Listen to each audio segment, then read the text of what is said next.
it's extremely tough, and it's frankly, it's devastating to that area. And I mean, beyond the, what to the eye is obviously devastating, and the destruction of the infrastructure and destruction of homes and destruction of, property that they owned. It culturally, it's devastating, and lifestyle, it's devastating. And those people don't know any other culture or lifestyle. So, I know. And, many of them are, at midlife or beyond midlife, and they've never lived any other way. And that doesn't mean they can't adapt someplace else. But if you don't have the resources to get someplace else to adapt, what are they supposed to do? Yeah, right. It's a tough situation for them. There's no doubt about it. Agreed. Good morning, everybody. I'm here. I feel fortunate to be here. I'm a little late, but I'm here. I had some car complications yesterday, and I've been having to deal with the aftermath of that this morning. We just need to get you a new car, Winston. It was a new car. He had a new car. I had a new one until I got rear-ended yesterday afternoon. Oh, I see. It's one of those. Okay. And Mr. Statler, I want to say he's not only the best CFO in the country, but he's the best good caseworker who came along and picked me up off the side of the road and got me home yesterday afternoon. Well, good. He's just getting started on his retirement gig as an Uber driver. I don't know. I saw this guy on the side of the road. It was just pathetic. So I just felt obligated to pick him up. Well, glad you're safe, Winston. Yeah, absolutely. And the driver in the other automobile that rear-ended me, I think she's okay too. So her airbags went off, and so she was protected. I guess since I was rear-ended, I didn't get my airbags did not go off, but sure did a nice job on the back end of the car. So we'll see. Well, if everybody's okay, we'll get started. So, Jeremy, we need to do a confirmation of a quorum. I don't believe we have a quorum just yet. So we have we have 3 members present. Am I right, Sarah? Yes, that's what I see. And we have 6 members of the committee, correct? Yep. So we need 1 more member to join us, and we're missing, as far as I know, the secretary was intending to be here, and Ms. Reber was intending to be in attendance. The only member I know of who wasn't going to attend was Knopfsinger. Sarah, can you give them a call? Holly's probably forgotten. I can reach out to them right now.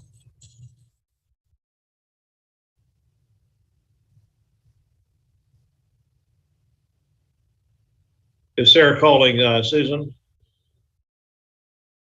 She's going to reach out to the secretary and to Ms. Reber. I mean, I'm happy to call one of them if she wants me to double up. I've got their number here. Sarah, this is Wendy. I'll text Susan Reber real quick. Thanks, Wendy.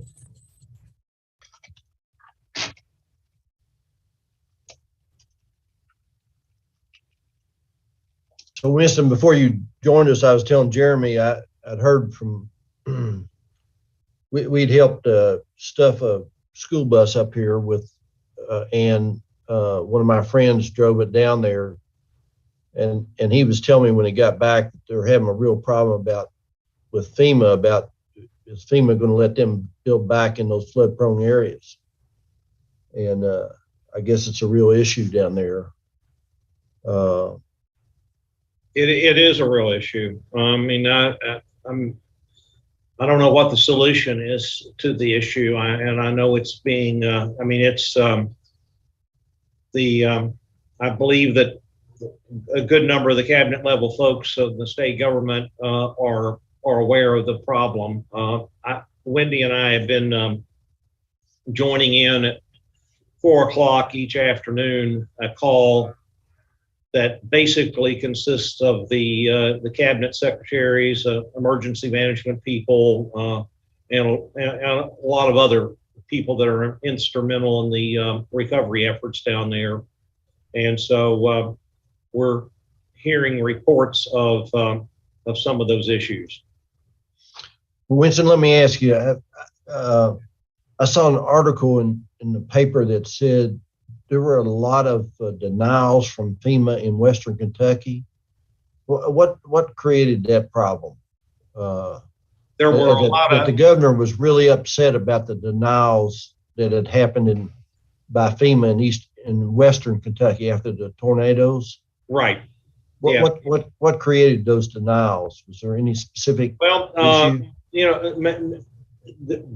FEMA is their modus operandi appears to be to deny anything that can be denied. I mean, it is just that if you've got a 15% approval basis on the first filing, it's high, and they force, on some technicality or some reason or another, they seem to force almost everybody to an appeal level. And often it's just that there's incomplete information. I mean, you didn't check one of the boxes or something of that nature.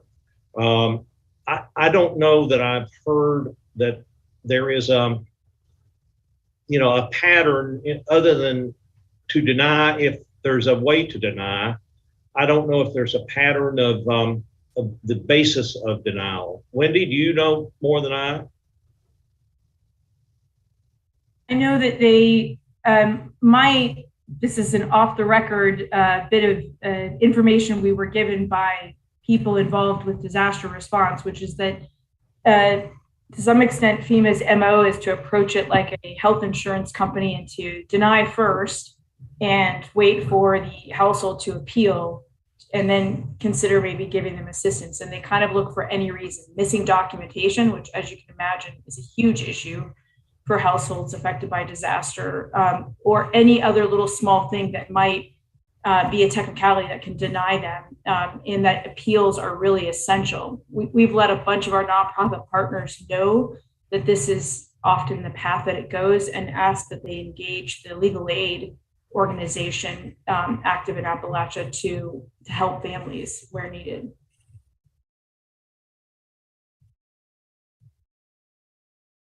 Well, I hope it's not as big of a problem in the East as it was in the West, but they need to get that straightened out.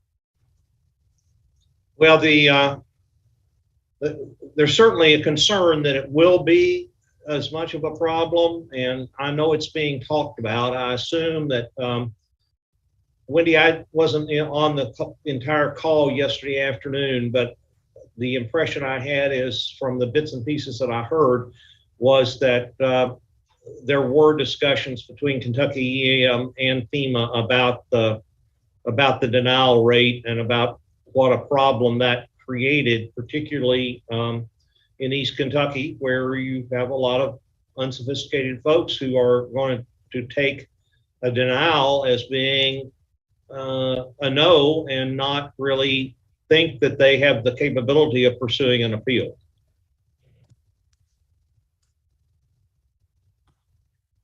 Yeah, it's really concerning. So, Winston, while we're waiting, kind of give us an update about our bonding limit. I've heard that we were at our bond limit. Is that still the case? And is there anything we need to do to raise that to help these folks in Eastern Kentucky, or can we do it? Can we raise the bond? What's it take to raise the bond issue for an emergency situation?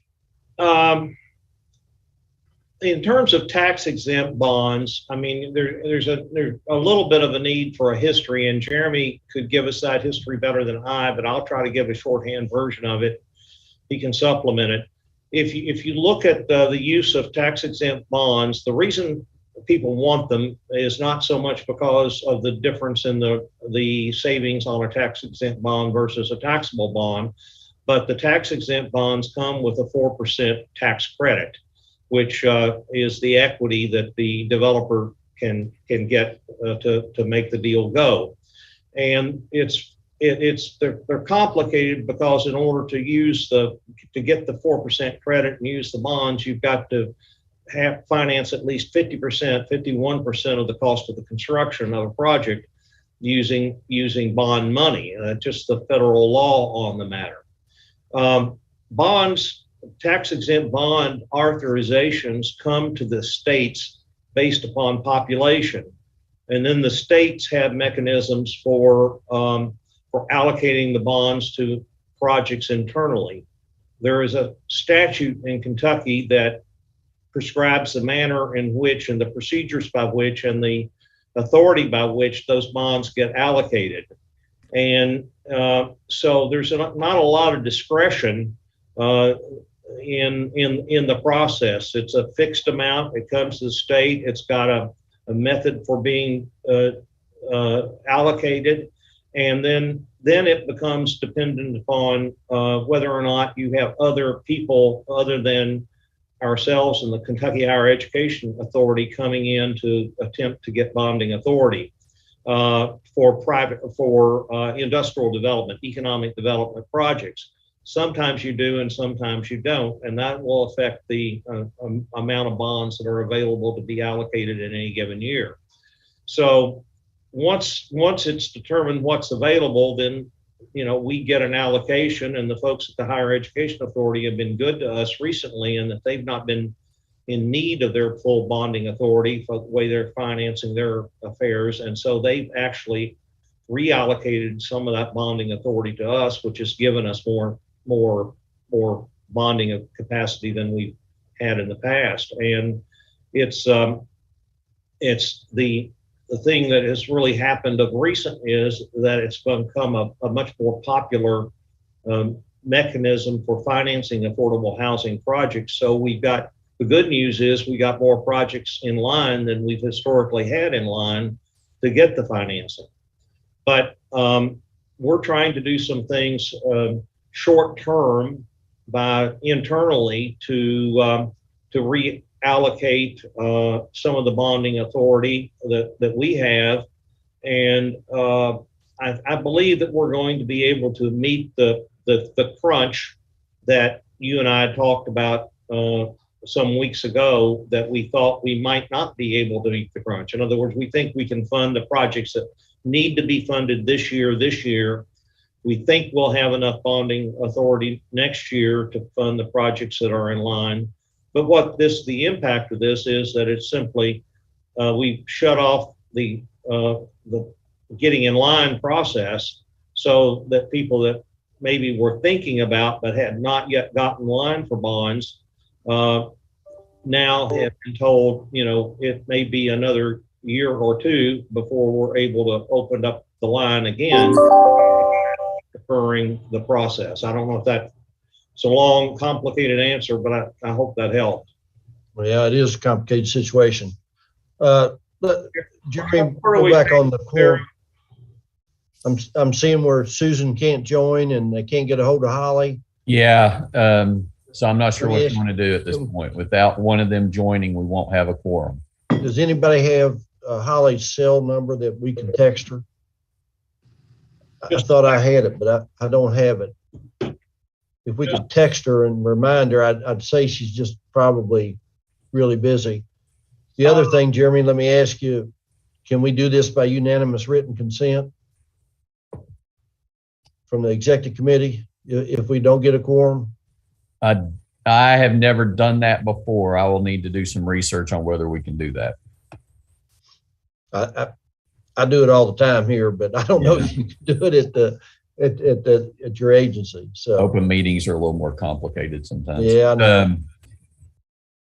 So, I mean, the issue is that every day that this gets gone without the board or the executive committee adopting the amendment is an additional day that we cannot utilize our FSS, our family self-sufficiency dollars for people who need them, which was the impetus for us trying to adjourn the executive committee, even though we're only 2 weeks from the board meeting. It was going to allow us to be able to use those dollars 2 weeks sooner than waiting for the board meeting. So if we can't get this done in this way, I think we are faced with, we're not going to be able to deliver that particular program to the constituents of the. All right, let me see if I can get a hold of I'm texting her right now. All right, I'm gonna see if I can get a hold of Cassidy, who's her chief of staff. And I really think this will take, I mean, obviously we don't know what questions the members may have, but I really don't think it will take more than 5 minutes from the time that Wendy or Jonathan begin their presentation to get it voted and be done.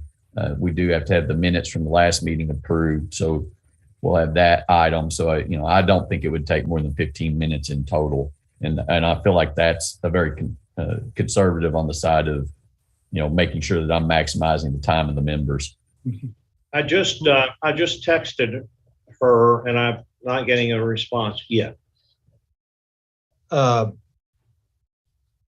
Wendy, is there any chance of getting Susan on the phone? Maybe. The impression that she is on vacation, Mike. She said she's out of pocket until next week. Okay.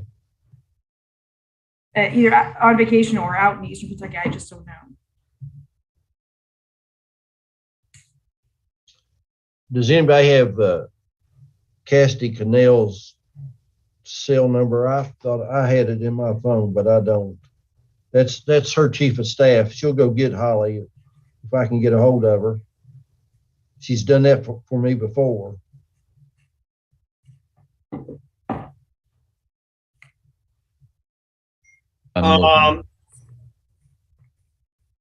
Holly says yes. Just a second. She says, yes, I am able to get on. Minor emergency, wrapping up. Okay. So but we'll wait on her because this is important. Yeah. We need to get this done so we can use this. Mike, this is Jim. Just a little bit more explanation on the bond cap. It has become an issue just in the last 3 years, more so than in years prior, because in each of the last 3 years, there's been a very big, what we call a whale, come in to take up most of the local cap. And for 2 of those years, Nucor got it for their big steel mill down in Breckinridge County. And then this most recent year, Pratt Industries in Henderson County took a big slug of the local pool. And the way it happens is the state pool is allocated between us and education, but there's a holdback for the local pool. I think it's 40% of the total cap, and the large industries have can apply for that private activity bond cap. And again, like I said, in the last 3 years, there's been a big whale come in and take most of the local pool out, and so that basically takes 40% of the state's total out of play. And then and again, this year Pratt Industries got it down in Henderson County. So if there's no whale that comes in next year, then there will be a greater amount of bond cap available for us in education. And they've been generous the last couple of years in giving us most of their allocation. So, well, the whale next year, Jim, is going to be the battery plant. Yeah, well, I was afraid. That's what I'm hearing. I was afraid that the one down in Hardin County. Yeah. I was afraid that was going to be.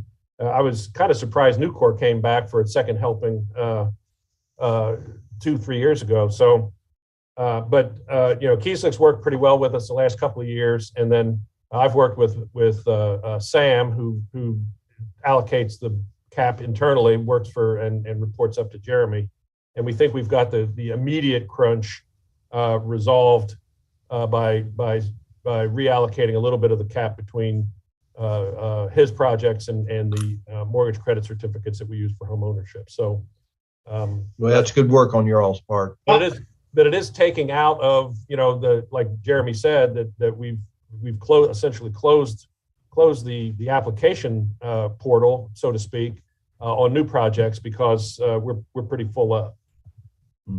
Mr. Chairman, we now have a quorum and the press has been notified. Okay, good. Thank you, Jeremy. So we have confirmation of that. So I'm calling the meeting to order.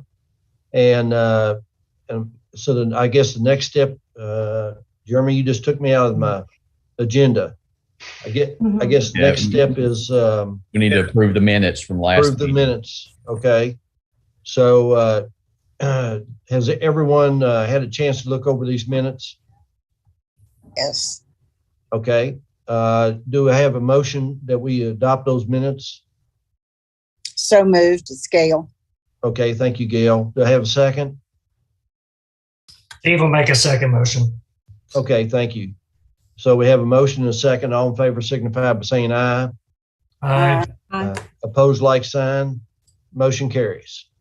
All right. So the next agenda item is tenant assistance programs. So you're up, Wendy. This is Jonathan Coulter. I'm actually going to take Wendy's spot. Okay, Jonathan, I'm sorry. Oh, no problem. First off, thank you to everybody for hopping on today. This is important for our department. And so, again, thank you for this. Just a quick agenda item. Kentucky Housing Corporation is requesting the approval and adoption of our amendments to the Family Self-Sufficiency Action Plan and the Tenant-Based Rental Assistance Administrative Plan. The U.S. Department for Housing and Urban Development has revised their FSS requirements. To meet the new requirements for HUD, KHC is required to receive KHC Board of Directors approval and adoption of and submit the approved action plan to HUD for approval. Once approved by KHC and submitted to HUD, HUD has 45 days to approve the action plan. Until the action plan is approved by HUD, KHC is not permitted to enroll any new FSS clients. Our recommended course of action is KHC recommends approval by the Executive Committee of the Board of Directors of Kentucky Housing Corporation of a resolution amending the FSS action plan located in the Tenant-Based Rental Assistance Administrative Plan. And I'm also available for any type of questions that you guys have regarding this. So tell me again, what will this resolution actually do? So with when HUD put out the new requirements, so it opened up some new requirements for the FSS people, and it affected everybody that was retroactive in FSS. So some of the benefits that this has allowed is, especially with our FUP youth vouchers, it can increase their assistance from 36 months out to 60 months. Also, if they are in higher education, it allows them to participate in the FSS for a longer period of time, again, extending it from 36 months to 60 months. Also, one of the big requirements previously in the past was the FSS program. It was only available to the head of household. And now what this also allows is this allows it to be for any household member. And that's one of the major changes to that. And then the last major change to it is the time frame. So a lot of times when a family would join the FSS program, their contract would start immediately, meaning that their 5-year term would start. What this allows us to do is the program won't start until after their first recertification date. So if a family signs up today and their recertification is not until May of next year, their contract, so they're able to work on getting themselves self-sufficient, but their contract won't officially start until then, but they can still get all the benefits of the FSS program throughout that process. There are several other changes in there, but those are the main highlights. Okay. Well, so you really have to have this in order to use these dollars. Yeah. And so as Jeremy said, every day we go by, we can't use these dollars. It's hurting these folks. So we really need this amended resolution. Correct. Yeah. And so what's hurting us is we're required to keep a certain amount of FSS families on our program. And, as families move off, off the program or graduate off the program, we have to fill those slots. But until we get this approved by our board and HUD has 45 days from when we submit it to them. We're not able to enroll any new FSS families. Okay. All right. So it's an important situation here for you. Okay. So, do any other executive committee members have any questions of Mr. Coulter about this? Okay. Well, if not, we need a motion to approve this amendment and approve this resolution. Do I have a motion from someone? Holly, I'll move. Okay. Thank you, Holly. Do I have a second? Steve will second. Okay, thanks, Steve. So we have a motion and a second. All in favor signify by saying aye. Aye. Opposed, like sign. Everybody agree? Did I hear everybody ayes? Okay, all right. Okay, so Jonathan, thank you for your presentation and your explanation, and thank you all for the wonderful job you do on this program. So, so then the next thing, informational items from the staff. Winston, Jeremy, or Jim, do any of y'all have anything that you want to add? Wendy? I don't have any items to add today. We have a board meeting coming up in a couple of weeks, and we will have some additional informational items at that time.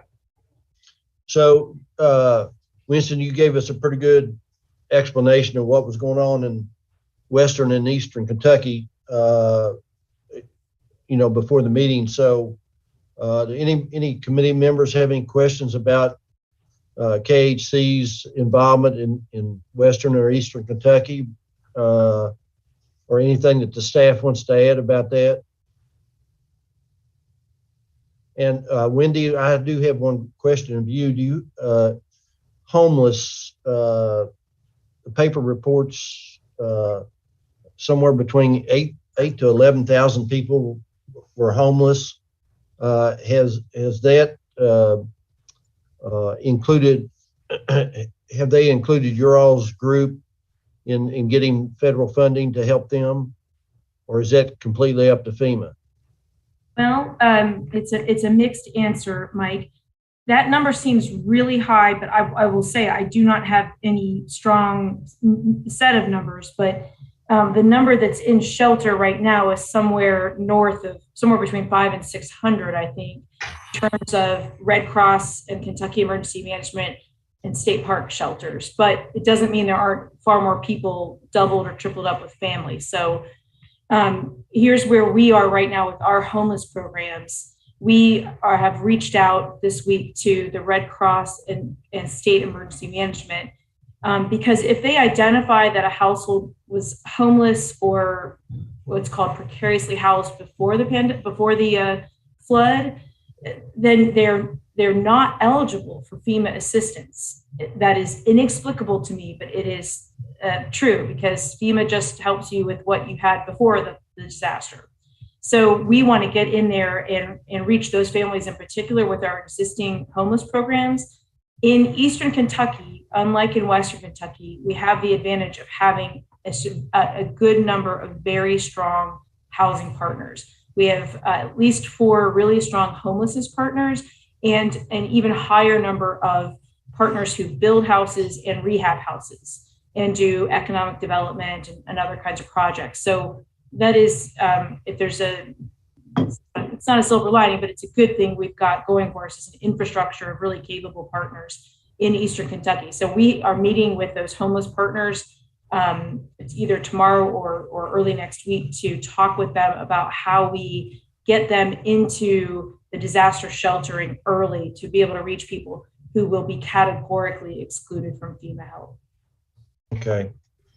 Well, good. Thank you, Wendy. And I really appreciate your all's response to both Western Kentucky and Eastern Kentucky here. I know you had boots on the ground early in Western Kentucky and boots on the ground early in Eastern Kentucky, and these folks really need the help. So I appreciate it. So with that, do any other executive committee members have any questions of anyone or any comments? All right, so if not, I'll entertain a motion, we adjourn. Steve will make a motion. Okay, got a motion from Steve. Have a second? Someone? Nobody Second. wants to leave. All right, Holly, thank you. And thanks for being able to join us. So anyway, thank you all so much for joining us, and